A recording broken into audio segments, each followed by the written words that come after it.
If you were a kid in the 90s or the early 2000s, like myself, chances are you've got some very distinct memories of owning at least one Disney straight-to-video or DVD sequel, as many made their way out there in that time. The sequels such as Lion King 2 Simba's Pride, I remember The Jungle Book 2 as a kid, Lady and the Tramp 2, there's Aladdin 4, Jafar May Need Glasses. Now these films very much varied in quality, but as a kid they were just fine to stick on repeat, as all kids do, you know? It was like hour and 10-minute long films, and it's like, look, it's a different adventure with Simba. Why not? Let's give it a shot. But having not seen any of these kinds of films for at least 15 years now really raises the question whether these kinds of cash grabs were actually ever necessarily good in the first place. You know, questions such as whether an extremely goofy movie managed to raise the stakes of goof level to surpass its predecessor. So how does this link to Moana 2, you may be wondering? Well, because it just presents itself exactly like these films. A cash grab made on the cheap for Disney+. But this time it just so happens that it's hit the cinemas because of how much a cash cow the Moana franchise name is. And let's just give a tiny little bit of context for Moana 2 here. The first film has consistently topped the Disney Plus yearly stats as the most watched movie, most time spent watching it, since the platform launched in late 2019. So what's the best way to follow up on something that's proven to be huge on Disney Plus? Make new content for Disney Plus. But as development was underway for a new Moana series, it was decided last minute to change into a film. And that kind of really shows, but we'll get into all that in a little bit. It was only earlier this year, in 2024, when they officially announced that this was going to be a film. And for a November release, that seemed like a very short turnaround, especially for a Disney animation. Yes, it was in production as a series, but to make such a last-minute decision feels slightly uninformed when it comes to examining the final quality of the product, and that's exactly where the key criticism comes into play. It is just empty. You can even sense the idea of a few situations, aka episodes, and how they just would not be able drag these out for half an hour a piece, so they just kind of seemingly cut content and retold the first story, but worse. So the story of Moana 2 follows Moana once again as she receives a call from the ancestors and must return to the sea to help save an endangered island. Sound familiar, you might be wondering? Well, it's literally the exact same story as the first, but this time we get a few more uninteresting and underdeveloped characters on board the raft with Moana, and Maui inevitably returns and they've got to team up to save the island, and it just adds nothing new and misses the mark on several notable occasions. Now the key issue here is the severe lack of character development, and that especially goes for the titular Moana. The first film wasn't just about the journey and the adventure, it was a trip of self-discovery, finding a place in the world, and she goes from the Polynesian island girl to saviour and hero by the end of the film. And it actually does something that Disney really love to include in films now, and that is by creating their ultimate strong female independent character. And that journey of independence is very unique for a female-led Disney film in a way, as it doesn't need to add or wedge in a storyline about her just, falling in love, having the happily ever after, and it's just, the princess love story that there's about 500 of them out there.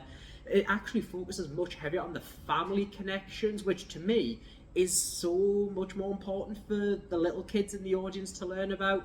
But nothing changes in the character this time round. She starts as a hero, hits a bit of a bump in the road, loses some confidence, Maui tells her she's great, saves the day, hero cycle repeats once again, back to square one. But then of course Maui has to return. Why, you might ask? Well, because he was in the first one as well, wasn't he? So he has to come back. He just kind of appears, provides adequate enough support, cracks a joke or two, then that's kind of about it. He's there, he exists, and the film's honestly no better or worse for it. Now, his character is notably much more shallow this time round, because the first film also explored Maui's journey of meeting a young woman who he decides to underestimate, and he has to learn to work with the team, and, completes the task at hand thanks to Moana and the skills that she brings to the table and what she actually teaches Maui while he's this, 1,000-year-old demigod. But this time around, there's just very, very little reason for him being here, aside from the fact he moves the plot along slightly, and that's just because of his anthropomorphic abilities. There's a whole load of new characters too. You've got Moana's adorable little sister, there's the overly exuberant nerd who can craft anything, there's a Maui fanboy, there's the old miserable man who's there as a prop to make the grumpy old man jokes, because, he's old and he shouldn't be on this adventure, but they have to remind him that he's there and he's really enjoying himself, because that's a character trait which has never, ever been done in an adventure film. So this dull array of additional forgettable characters who add absolutely nothing to the film kind of make it a little bit detrimental in a way, but it's not as bad as for the audience as I imagine it will be on Disney, because as soon as, people likely start to agree on this point, they're gonna realise that these characters don't have the personality to sell the merchandise that they actually want to sell.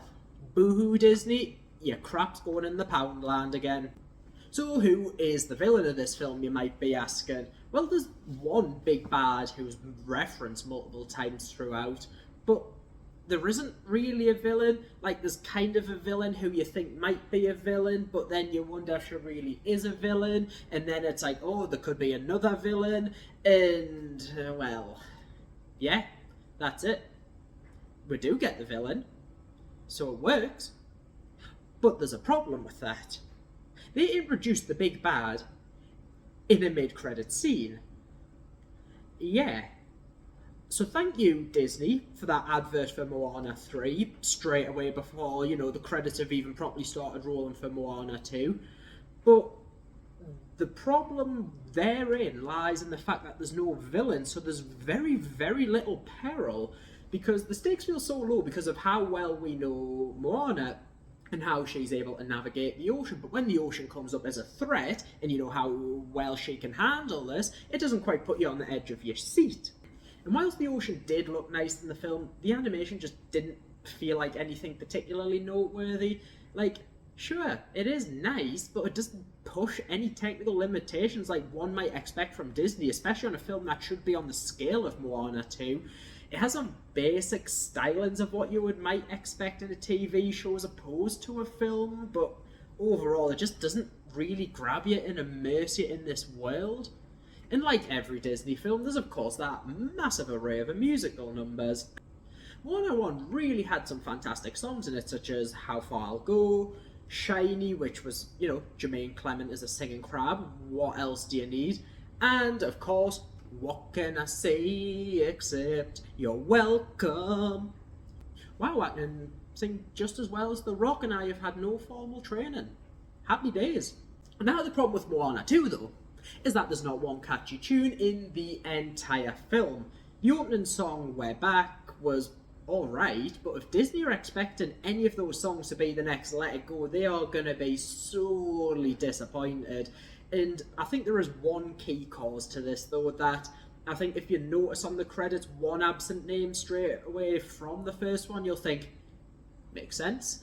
And that is the absence of Lin-Manuel Miranda, the writer for the songs of the first film, also most famously did the music and wrote Hamilton and performed in that, and he is just such an excellent songwriter whose immense talent is just such a big loss to this film's potential success.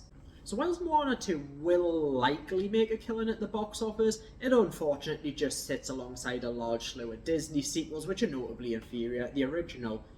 And with Disney and Pixar, sometimes the sequels, even when they don't quite hit the mark of the originals, they're still more than watchable. I mean, Inside Out 2 I thoroughly enjoyed, not quite as much as the first.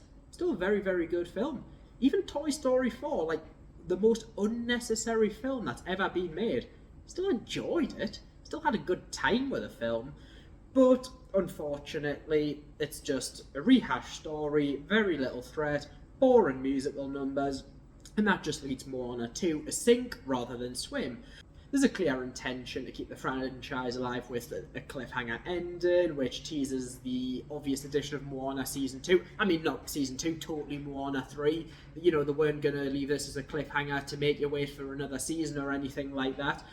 And, of course, there's a live-action iteration of the first film, so a film that's not even 10 years old is being remade in a live-action form with the exact same... Well, not the exact same cast, but still The Rock as Maui, who, you know, obviously Maui looks very much like The Rock anyway and was animated to look like him, so whilst it does look like it works, it's just the same film that already exists in what is presumably going to be better form. I don't know, man. Like, who even knows with Disney now? What is the point of all this? Like, you know what? Crack on with it, Iger. If you want to just keep doing whatever you're doing, if it's seemingly working for you, crack on, mate. That's all I can say on that one. So, what score am I going to give it? Unfortunately, it's going to get a 2.5 out of 5, which may sound quite optimistic for how negative a lot of this sounded, but as you're watching it, just like the first time, it is watchable. It's a tolerable film, but it's not an enjoyable film. It's just not very good. But ultimately, at the end of the day, I'm giving it all this jip. It's Moana 2. If the kids enjoy it, that's what matters, right? And I think that's kind of all I need to say to round this off. In a bit.